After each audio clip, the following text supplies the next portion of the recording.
주의 이름으로 사랑합니다. 주의 이름으로 축복합니다.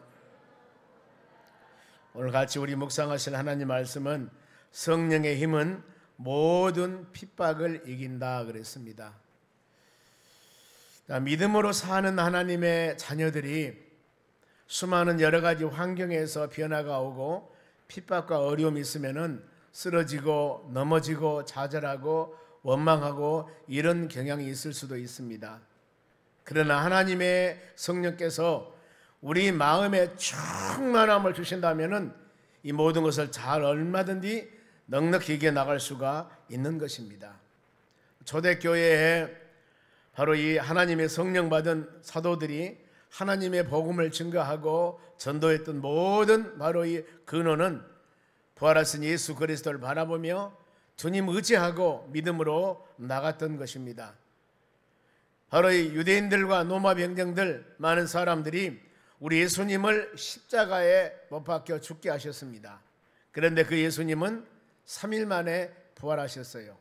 그리고 승천하시고 지금은 하나님의 보좌 우편에 계시면서 언젠가는 산자와 죽은 자를 심판하러 오실 겁니다. 그래서 이 사도들이 무엇을 증거했냐면은 부활하신 예수님을 증거했습니다. 너희가 십자가에 죽게 한 그 예수님은 3일 만에 부활하셨다. 이 복음을 증거하니까 얼마나 많은 핍박이 있는 줄 모릅니다. 사도행전 4장 33절입니다. 사도들이 큰 권능으로 주 예수 부활을 증언하니 무리가 큰 은혜를 받아 그랬습니다. 많은 사람들이 은혜를 받는 것은 바로 사도들이 큰 권능, 이 권능이 힘입니다. 하나님의 성령께서 사도들에게 준 힘, 이 힘이 여러분들에도 있습니다. 나에게 준 성령의 힘, 이 힘을 가지고 권능을 얻어서 예수님의 부활을 증거하는 겁니다. 예수님, 너희가 십자가에 죽게 한 예수님은 부활하셨다. 그리고 그 예수님을 영접하면은, 예수님을 믿으면은 구원받고 영원한 하나님의 나라 영생을 누리게 된다는 겁니다. 그래, 이 복음을 증거할 때마다 예수 그리스도 복음 많은 사람이 환영하고 많은 사람이 칭찬하고 이것이 아니라 복음을 증거할 때마다 얼마나 많은 사람들이 핍박과 어려움을 주는 줄 몰라요. 예수님의 십자가에 죽게 한 그 많은 사람들이 예수 복음 증거하니까 많은 핍박을 줍니다. 그랬을 때 복음을 전하는 그 많은 사도들이 순교를 각오하고 이겨냅니다. 그 모든 핍박과 어려움을 하나님의 성령이 그들에게 충만했기 때문입니다. 오늘날도 동일합니다. 예수 그리스도를 믿고 믿음으로 사는 여러분들이 우리에게 다가오는 수많은 여러 가지 핍박과 어려움이 있습니다. 환경으로부터 아니면 여러 가지 요소가 있는데 여기에서 넘어지고 쓰러졌던 것은 하나님의 성령이 우리 심령 가운데 충만했더라면 그렇지 않습니다. 일어납니다. 그래서 우리는 끊임없이 예배 드리면서 하나님 우리 마음 가운데 하나님의 성령이 충만케 해주시라고 간절히 여러분 기도하셔야 되는 겁니다. 2023년도 한 해 우리 소망교회 표가 새 영을 부어준다고 그랬습니다. 그가 내 속에 새 영을 부어준다고. 이 새 영을 부어받는 사람들은 돌 같은 마음을 제거해버리고 살같이 부드러운 마음을 줄 것이다가 하반절에 나온 것입니다. 새 영을 주리라가 바로 상반절이라면은 이 새 영을 받은 사람들이 그 10년 가운데 내 마음이 강팍하고 은혜가 없던 그 10년 가운데 은혜가 되게 되고 살같이 부드러운 마음을 갖게 된다는 것입니다. 그래야 하기 때문에 예배 드릴 때마다 열린 마음으로 하나님 말씀을 받을 수 있는 여러분들이 되셔야 합니다. 본문에는 초대교회 성도와 사도들이 성령 은혜를 체험한 후에 수많은 핍박을 담대하게 이겨나가는 그런 바로의 장면들입니다. 우리가 본문을 잘 묵상하시면서 금년 한 해 매일매일 하나님께서 주시는 이 성령의 힘으로 여러분들이 믿음으로 잘 승리해 나가시길 바랍니다. 사도들이 성령을 받고 예수 부활을 증거할 때 많은 핍박이 있습니다. 바로 본문의 3절입니다. 그를 잡음에 아니, 지금 예수 복음을 증거하거든요. 예수 믿으면 구원 받습니다. 예수 믿으면 천국 갑니다. 예수 믿으면 영생 얻습니다. 예수 믿으면 우리 마음의 평안함과 자유함이 있습니다. 이렇게 예수님만이 진리입니다. 이 복음을 증거하면은 많은 사람이 칭찬해야 되지 않겠습니까? 그런데 초대교회는 이 복음을 증거하면서 얼마나 많은 사람들이 고통당한 줄 모릅니다. 그들을 잡음에 날이 이미 저물었으므로 이튿날까지 가두었으니라. 예수 복음을 증거한다는 것 때문에 감옥에 가두어서 날밤을 세우는 겁니다. 감옥에서. 여러분, 이 얼마나 힘들고 어렵겠습니까? 다른 일도 아닙니다. 어떤 사람과 도적질하거나 훔치거나 이런 사례도 아니고 지금 그 복음을 전도한다는 것 때문에 감옥에 가두고 이 지금 어려움을 당합니다. 그러면 왜 그들을 감옥에 가뒀을까? 2절 말씀입니다. 예수 안에 죽은 자 부활이 있다고 백성들을 가르치고 전함을 싫어하며 그랬습니다. 예수 안에, 즉 예수 믿으면은 부활됩니다. 마지막 때 우리 예수님께서 산자와 죽은 자를 심판하러 오실 때 믿음 안에서 새로운 모습으로 우리 변해서 부활하셔서 신령한 몸으로 바로 우리 주님을 만날 것이다. 이 부활의 복음을 증거하는 것입니다. 이랬을 때 그 부활을 증거하는 것을 싫어합니다. 여러분, 우리가 이 세상 살면서 죽으면 끝나는 것이 아닙니다. 예수님 오실 때 신령한 모습으로 변합니다. 예수님 부활이 고린도전서 15장 말씀이 바로 사람의 부활 부분에 대해서 쭉 기록하고 있습니다. 거기에서 기록합니다. 만일에 부활이 없다면 예수 믿는 것은 헛것이다. 정말 예수 믿는 것은 미련한 것이다. 왜 그랬을까요? 부활의 확실성을 강조하기 위한 것들입니다. 반드시 주님 오실 때 우리는 새로운 모습으로 부활해서 영원한 영생을 누리는 하나님의 자녀가 되는 것입니다. 그래서 이 부활의 복음을 증거할 때 격분한 사람이 누구냐면은 사두개인들입니다. 본문의 1절에 보면 그 내용이 나옵니다. 사도들이 백성들에게 말할 때 제사장들과 성전 맡은 자 사두개인들이 이르러, 이 말씀이 나옵니다. 사두개인들은 사두개파 일원인데 정치적인 종교인입니다. 오늘날 같이 하나님의 교회에서 예배하고 전도하고 이런 바로 하나님의 복음을 위해서 전심하는 사람이 아니고 이분들은 정치를 주로 많이 하는 사람들이에요. 그리고 더 나가서 이들은 신분이 굉장히 귀족계급입니다. 낮은 신분이 아니에요. 그리고 사내들인 공회원의 일원으로서 정치 권력을 소유하고 있는 사람들입니다. 이 사람들. 근데 이들의 신앙을 사도행전 23장 8절에 말씀합니다. 보세요. 이는 사두개인은 부활이 없다고 합니다. 방금 부활이 있다고 여러분 전했죠. 예수님 부활은 우리 부활의 첫 열매입니다. 이와 같이 그들은 사람이 한번 죽으면 끝나지 어떻게 부활하느냐, 부활이 없다고 합니다. 그리고 천사도 없다고 합니다. 아니, 마리아가 예수님 잉태할 때 가브리엘 천사가 와서 전했고 구약이나 신약이나 수많은 천사 활동이 있었는데 천사가 없다는 겁니다. 이 사람들은. 그리고 영도 없다고, 아니 하나님의 성령 영도 없다고 합니다. 이렇게 바로 정치 일만 일삼던 이 세속적인 사람들이 사두개인들입니다. 영적인 세계를 부인하고 바로 죽음 후의 부활이나 현실에 만족하는 이 종교인들이라고 할 수밖에 없습니다. 이들이 바로 엄청난 많은 핍박을 합니다. 이 핍박 중에도 베드로는 열심히 복음을 증거했습니다. 예수 부활을 증거합니다.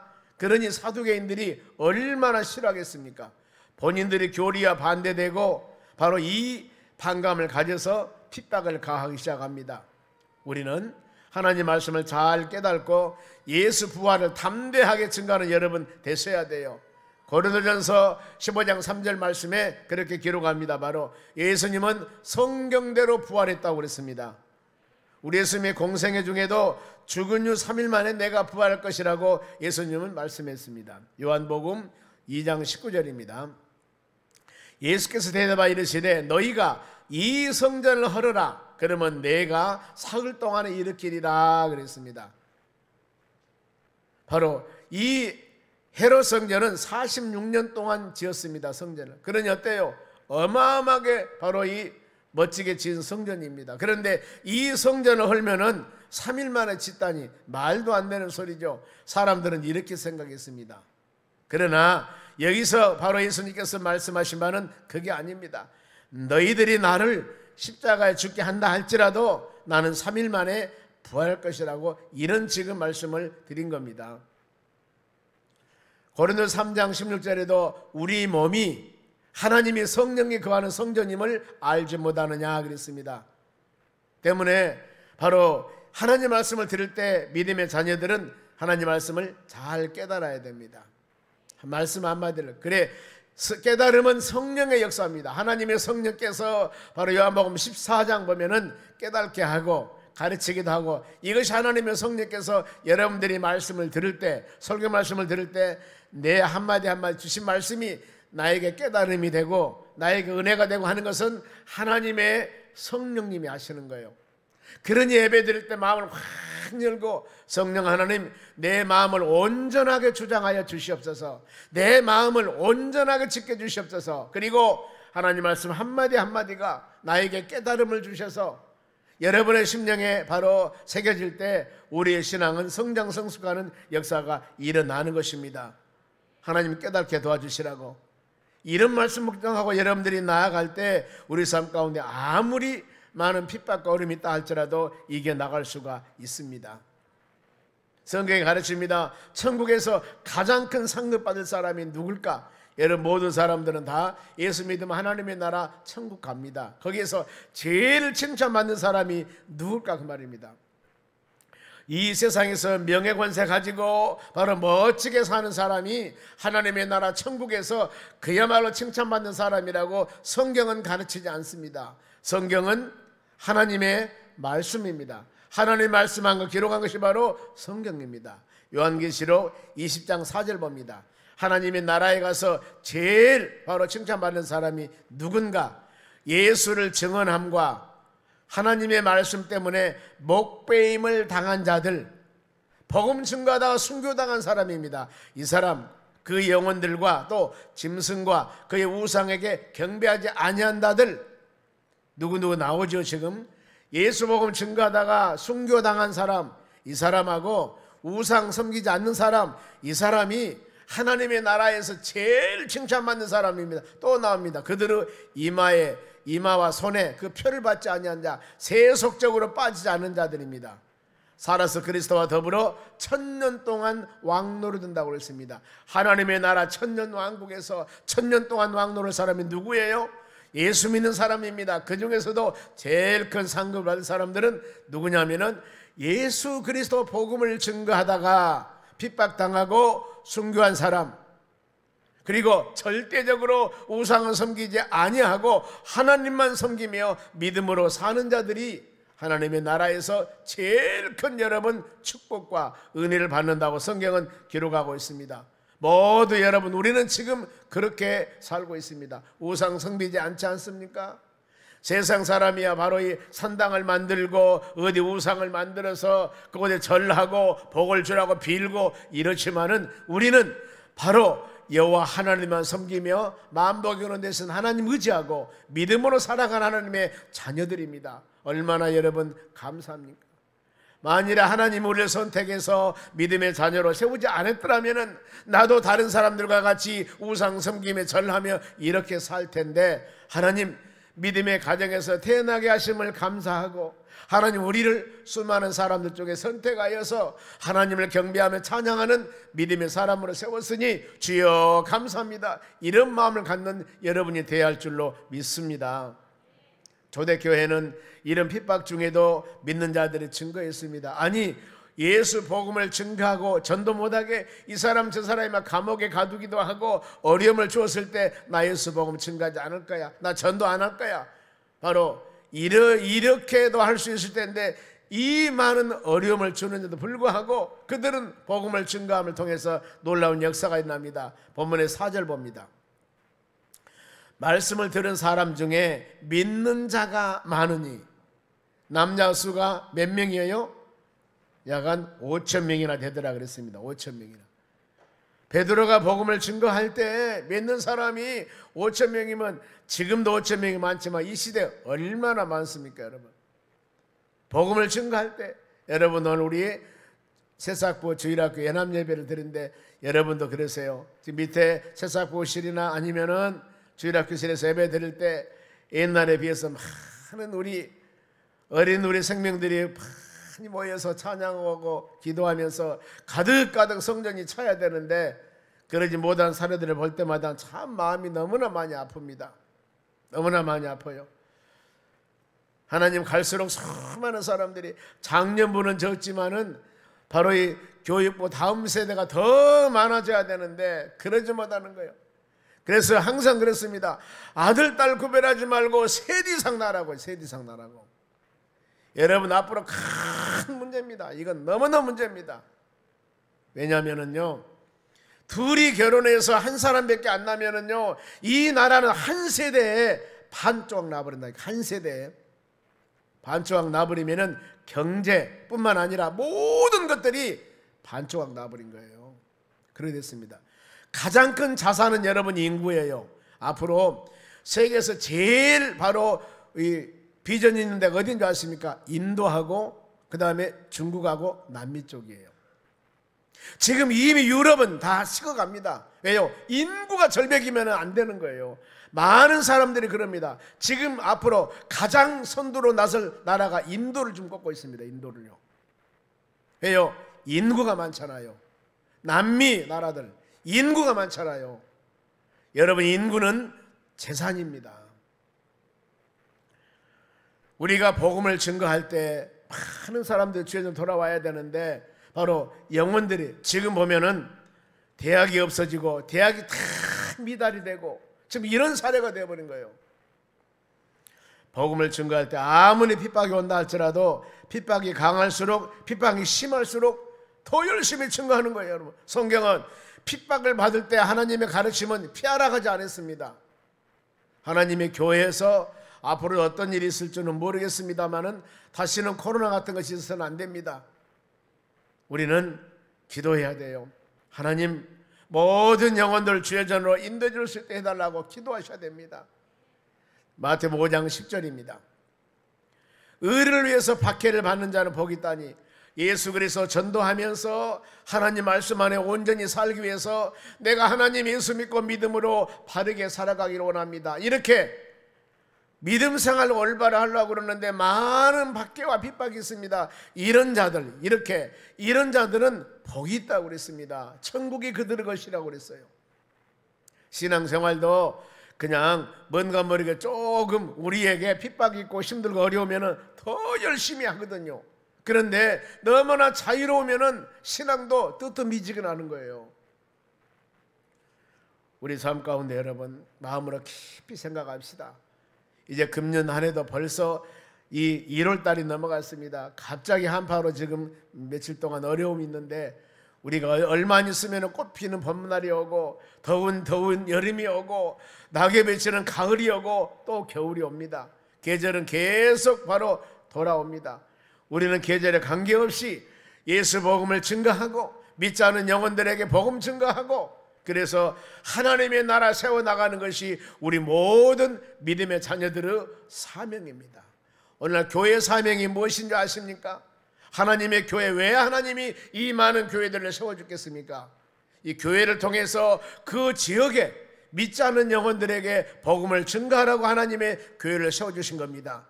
하나님의 교회의 제일 첫 번째 목적은 복음 증거하는 것입니다. 전도하는 것입니다. 이 사역을 감당하지 않으면 그 교회는 살아있는 교회라고 할 수가 없습니다. 왜요? 예수님께서 승천하시면서 성령 받고 권능 받아서 증거하라고 그랬습니다. 마가복음 1장 38절은 내가 전도하러 왔다고 주님 말씀하고 계세요. 예수님 세상에 오실 때도 전도하러 오셨고 사역 감당하고 십자가에 죽으시고 부활할 때도 마가복음 16장 15절에 너희는 온 천하에 다니면서 만민에게 복음을 증거하라고 부활하면서 제자들 찾아가서 복음 증거하라고 했습니다. 승천하면서도 복음 증거하고 승천하셨습니다. 그래서 우리는 그리스도 예수 믿는 모든 사람들의 핵심은 여러분 전도하는 것입니다. 오늘날 교회의 핵심은 전도하는 것입니다. 내가 예수 믿고 구원 받는 여러분들, 가족군을 위해서 기도해야 되고, 직장이나 사업장이나 일터에서 안 믿는 영혼들을 위해서 우리는 그 영혼들에게 전도해야 되는 겁니다. 그것 때문에 내가 그 사업을 하고, 그것 때문에 내가 그곳에 있고, 그것 때문에 내가 그 직장을 다니는 거예요. 예수 믿는 여러분들 입을 딱 다물고 교회 다닌가? 그러면은 그냥 숨기려고 하고 이러면 하나님이 얼마나 마음에 슬퍼하시겠습니까? 내가 너를 그 직장에 보낸 것은, 그 좋은 직장 보낸 것은 거기에서 예수 복음 증거라고 보낸 것인데 입 다물고 있으면 하나님이 좋아하시겠어요? 여러분, 핍박 중에도 그들은 좌절 낙심하지 않았습니다. 시대 환경 탓하지 않았습니다. 하나님의 역사는 수많은 핍박과 어려움에서도 계속 되어 나가는 겁니다. 한때 코로나 때문에 모이기를 피하기도 했습니다. 인간관계가 차단되기도 했습니다.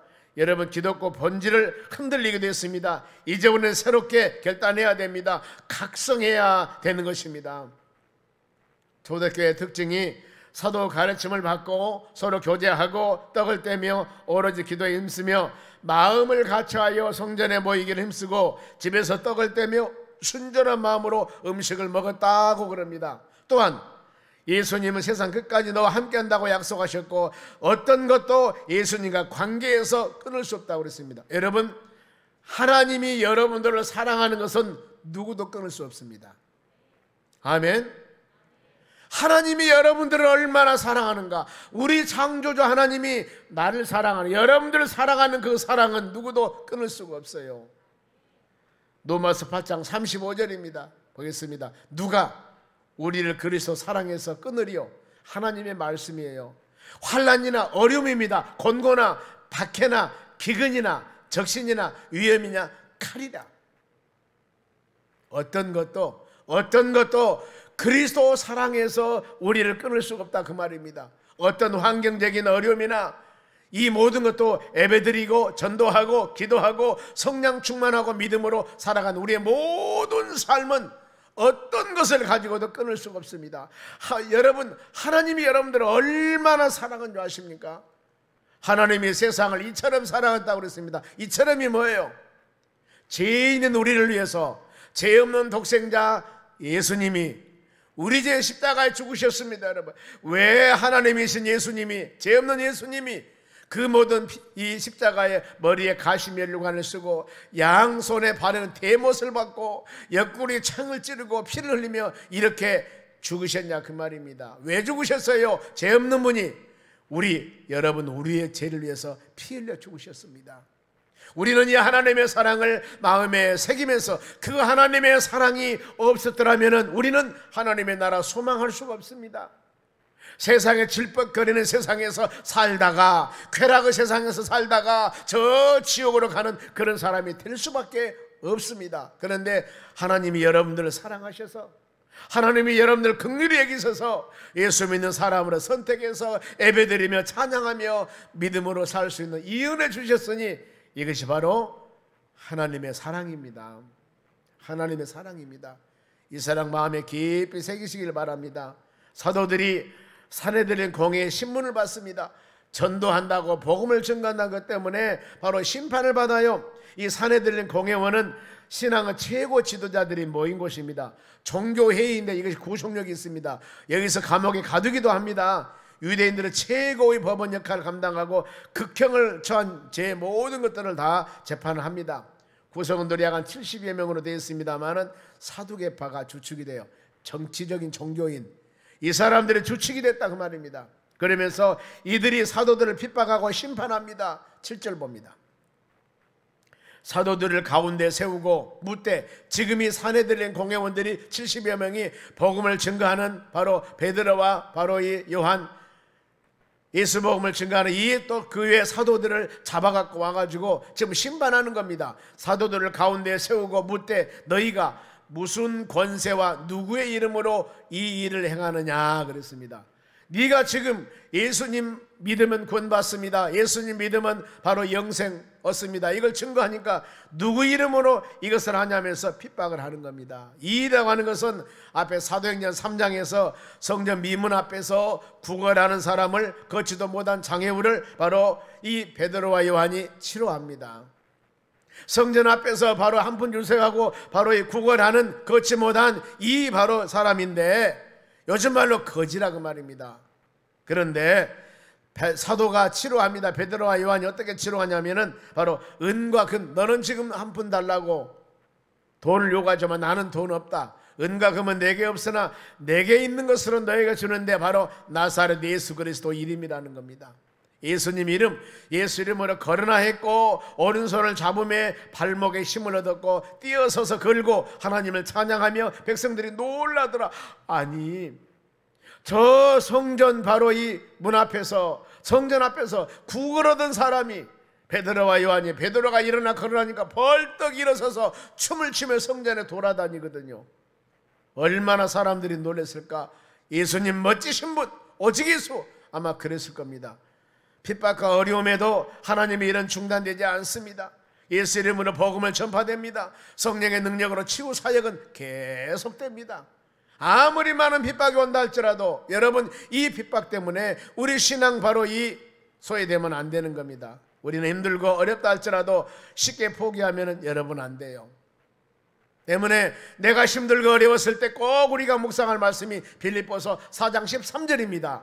내게 능력 주는 자 안에서 모든 일을 할 수 있느니라. 이게 바로 바울 사도가 수많은 지역에 다니면서 선교사에서 복음을 전가할 때 이 말씀 계속 묵상했습니다. 제일 먼저 빌립보 지역에 가서 내게 능력 주는 자 안에서 나는 내가 하는 것이 아니고 하나님이 그를 부르셔서 능력 주는 힘을 가지고 내가 사역 감당해야겠노라는 그런 여러분 고백이다, 그 말입니다.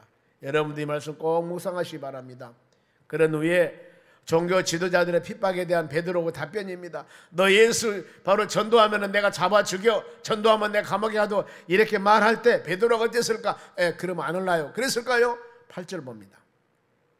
이에 베드로가 성령이 충만하여 이르되 백성들 관리들아 장로들아, 지금 성령이 충만합니다. 여러분들 성령 충만해야 됩니다. 9절, 만일 병자들에게 행한 착한 일에 대하여 이 사람이 어떻게 구원을 받았느냐고 오늘 우리에게 질문한다면, 그렇습니다. 베드로가 성령 충만하여 바로 어쨌습니까? 미문 앞에 그 바로 이 구걸한 사람을 치유했습니다. 베드로가 놀라운 능력에 행하게 됩니다. 베드로 사역은 설교할 때, 솔로몬 행각에 설교할 때도 바로 이 말씀 듣고 회개하고 돌아온 사람이 3,000명이나 된다고 그랬습니다. 베드로가 얼마나 담대한지 모릅니다. 전에는 예수님 십자가 죽으실 때 3번이나 부인하고 했던 사람입니다. 그런데 성령 은혜를 받고 나니까 핍박자들이 아무리 많이 핍박한다 할지라도 사도행전 4장 18절 봅니다. 그를 불러 경고하여 도무지 예수 이름으로 말하지 말고 가르치지도 말라 하니 베드로를 잡아가지고 너 예수 이름 증거하지 말아야, 전도하지 말아야 하면서 잡아놓습니다. 경고합니다. 그러는데 베드로가 그래 그만 안 할랍니다. 그랬을까요? 사도행전 4장 20절 보세요. 우리는 보고 들은 것을 말하지 아니할 수 없나니 그랬습니다. 아니, 지금 미문 앞에서 날 때부터 걷지 못한 사람이 예수 이름으로 걸어라 하니까 걸었다고 말입니다. 아니, 내가 솔로몬 행각에 설교할 때 3,000명이 회개하고 돌아왔다고 말입니다. 이런 일이 일어났는데 어찌 내가 말하지 아니할 수 없느냐, 그겁니다. 담대했습니다. 그러면은 베드로가 이 모든 것을 이와 같이 담대하고 이겨낼 수 힘은 어디가 있었을까? 어디서 힘이 나왔을까? 본문의 10절입니다. 너희와 모든 이스라엘 백성들 알라. 너희가 십자가에 못 박고 하나님이 죽은 자 가운데 살리신 나사렛 예수 그리스도 이름으로 이 사람이 강건하게 되어 너희 앞에 섰느니라. 무엇이라고요? 예수 그리스도 이름, 예수 이름, 예수님 이름으로 그 모든 사람이 바로 치유받고 회복하고 구원받고 그랬다, 그 말입니다. 여러분, 우리는 오직 예수 그리스도 이름을 마음에 새기면서 자나깨나 예수 하면서 믿음으로 살아가는 여러분이 되셔야 할 줄로 믿습니다. 이 예수 믿어야만이 구원과 영생 얻습니다. 예수 믿어야만이 하나님의 자녀가 되는 겁니다. 기도할 때도 누구 이름으로 기도합니까? 예수님의 이름으로 기도합니다. 그렇지 않습니까? 기도 응답할 때 바로 응답 주신 분도 주님이십니다. 그리고 사단 마귀란 놈들이 우리의 가정과 여러분의 심령 가운데 어려움을 준다 하더라도 이 사단 마귀란 놈들을 물리치는 것도 나사렛 예수 이름으로 명하노니 더러운 귀신 나가라 그러면은 도망가 버린다니까요. 예수님 이런 이와 같이 권세가 있습니다. 그래서 우리 모든 믿음의 사람들은 예수님을 떠나면 안 돼요. 요한복음 15장 5절 하반절 봅니다. 나를 떠나서는 너희가 아무것도 할 수 없느니라. 포도나무와 가지 비유로 합니다. 여러분, 우리는 예수님을 떠나면 안 됩니다. 예배 드릴 때마다 여러분의 신앙을 점검해 보셔야 됩니다. 내가 예수님을 떠나 있는가, 주님과 함께 하는가. 계속적으로 그것이 바로 은혜 받는 것들입니다. 그래 우리의 모든 신앙의 초점, 히브리서 12장 2절 상반절 또 있습니다. 믿음의 주요, 믿음의 시작이고 믿음의 처음이고 믿음의 개척자고 믿음의 주요, 온전케 믿음의 열매입니다 하시는 분은 누구예요? 예수님 바라보라는 겁니다. 예수님. 모든 우리의 삶의 초점은 우리 예수님, 부활하신 예수님, 승천하신 예수님에 맞춰서 살아갈 때 우리 삶의 복된 삶이 여러분 되는 것입니다. 신앙의 뿌리와 근본은 오직 예수님이십니다. 그러면은 예수님은 신앙의 바로 초석이고 신앙의 뿌리가 됩니다. 11절 봅니다. 이 예수는 너희 건축자들이 버린 돌로서 집 모퉁이의 머릿돌이 되었느니라 그랬습니다. 건축자들이 쓸데없이 버린 돌과 같이 예수님은 유대인들이 멸하여 십자가에 죽게 했습니다. 하나님이 살리셨습니다. 하나님 우편에 계시며 지금은 존귀와 영광을 받으실 분입니다. 결과 예수님의 집모퉁이 머릿돌이 되었습니다. 만민의 구원자, 만민의 구원의 기초, 제일 중요한 기초 역할을 했습니다. 우리의 결단입니다. 우리 신앙의 믿음은 여러분 오직 성경, 오직 예수님 바라보며 살아가는 여러분 되셔야 합니다. 건축자들이 버린 돌과 같이 예수님을 멀리하고 잊어버리고 살면 안 된다는 것이죠. 그래서 끊임없이 여러분의 신앙을 지금 예배 드릴 때마다 점검해 보셔야 됩니다. 고린도후서 13장 5절 큰 소리로 너희는 믿음 안에 있는가? 너희 자신을 시험하고 너희 자신을 확증하라. 예수 그리스도께서 너희 안에 계신 줄 너희가 스스로 알지 못하느니라. 그렇지 않으면 너희는 버리운 자니라. 주님이 나와 함께 하신가 함께 하지 않는가 계속 말씀 들으면서 체크해 보라 그 말입니다. 마지막으로 핍박 중에 확실한 신앙 고백이 있어야 됩니다. 이 말씀은 우리가 일주일 동안 같이 묵상할 말씀입니다. 사도행전 4장 12절입니다. 시작. 다른 이로서는 구원을 받을 수 없나니 천하 사람 중에 구원을 받을 만한 다른 이름을 우리에게 주신 일이 없습니다 했더라. 아멘. 우리가 구원받고 믿음으로 살아가는 대로 오직 예수입니다 여러분. 오직 예수예요. 죄악에서 구원받고 사단마귀 역사뿐만 아니라 인간은 노력과 수단으로서는 구원 받을 수가 없습니다. 오직 예수 이름입니다. 그 예수님만이 길이 되어야 되고 예수님만이 진리가 되어야 되고 예수님만이 생명이 되어야 되고 오직 예수 오직 예수 말씀 붙잡고 믿음으로 나아갈 때 이 하나님의 성령의 은혜 가운데 예수님 바라보며 나아갈 때 수많은 핍박과 어려움과 고난이 있다 할지라도 우리는 믿음으로 이겨나갈 수가 있다는 겁니다. 오직 예수 바라보며 믿음으로 승리하는 여러분 되시기를 주의 이름으로 축원합니다. 기도하겠습니다. 하나님 감사드립니다. 주신 말씀 마음에 새기며 우리 모든 바로 믿음의 자녀들 세찬 바람이 불어오고 힘들고 어려운 상황이 있다 할지라도 성령의 힘으로 이 모든 것을 이겨나갈 수 있는